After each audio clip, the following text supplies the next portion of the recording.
Kung mahilig ka sa kasaysayan pero ayaw mo ng nakakaantok na lecture, dito ka lang. Gagawin nating simple, mabilis at masaya ang Philippine Independence Day. Ano nga ba ang Independence Day? Ito ang araw ng pagdiriwang natin ng kalayaan, partikular, ang kalayaan mula sa pamamahala ng mga Espanyol.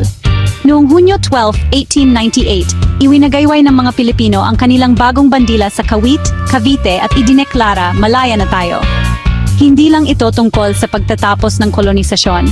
Ito ay tungkol sa pag-asa, pagmamalaki, at pagbuo ng isang bansa ng magkasama. Mula noon, ang Independence Day ay naging paalala ng tapang at pagkakaisa. Mula sa mga parada at paputok hanggang sa pag-awit ng pambansang awit, ito ay isang araw para alalahanin ang ating mga bayani, ang ating pinagmulan, at kung ano ang ibig sabihin ng maging Pilipino. Kaya sa susunod na makita mo ang mga bandila na iwinawagayway tuwing Hunyo 12, tandaan, hindi lang ito basta holiday. Ito ay isang pagdiriwang ng kalayaan, pagkakakilanlan, at ng diwa ng pagiging Pilipino.